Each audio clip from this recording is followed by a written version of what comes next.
corrections here. There's something really good that happened there with Barry and Tommy.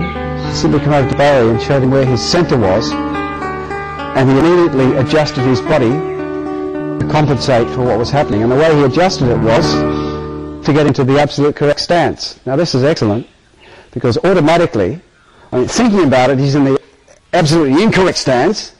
Automatically, he just goes straight into the correct stance. Well, that's good, which indicates that something good's happening there in his own training. I simply come out like this, because there's his centre. His feet are simply too narrow. That's all. So there's his centre. I pushed him. No, now you're thinking about doing the right thing, you see. So no, all he did was, he turned his heel out. No, you turned your heel out. That's it. That's all he did, you see. When I pushed him, he turned his heel out, which indicates that he should be in what? A power stance. Back foot straight. More. That's it. Front foot turned in. Turn this front foot in, back foot straight. That's it. Now you see you've got much more power. You're in the correct position for not being pushed over right to centre. Now I can tell that your centre is almost where it should be, which is at the dantian area. It's a little bit high, simply because there's a little bit of energy raising, but it's right there at the moment. So that's an excellent lesson in having the power stance when you're doing your push hands, and consequently in your martial art or your self-defense, there's your old man stance, you see. It's not like this. I don't know why people teach it like this. This, you feel like as if your whole centre is just wasting. You're totally open. Everything's just wasting out. You turn it in, and everything's locked in. And now you have heavy and light, you see, which is what we should have, yang and yin, in the power stance. Now you really feel as if, you could strike someone. But in this position, it's pissy, you know, I haven't got any power at all. And then you've got to revert to that sort of a method, you see. Thank you, Morse.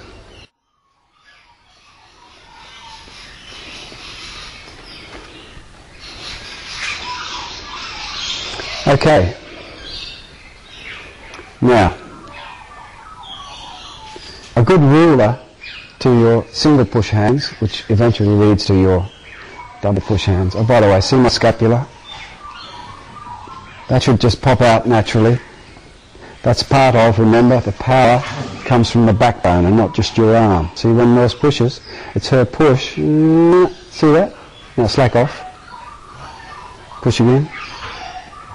Slack off. The scapula is going as the force comes in. This is part of your power band or your power center. This must happen in order for you to get total body power. If the scapula doesn't come out, you're holding the power off. Push. Someone push my scapula. Okay. No, push. Now, see, I find it very difficult not to have my scapula going because I've been doing it for 30 years. But if I just use my triceps, you see, the no, sorry, I can't do it.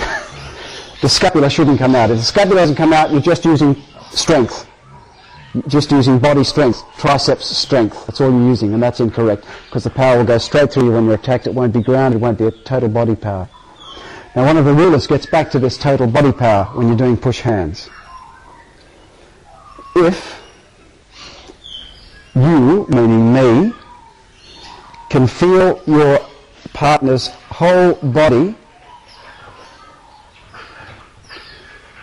when you're doing your single push hands in particular, and it sort of relates to double push hands as well, then that person that you're pushing with is doing it correctly. In other words, if all I'm feeling is Morse's arm, then she's just using physical force.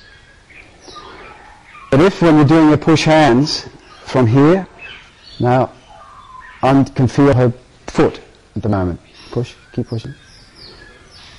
In other words, you should be able to feel your opponent's or your partner's shoulders, their head, their foot, their hips, their knees, every joint in their body when you're pushing. In other words, you're pushing not a human being, you're pushing, I like to call it, an orange.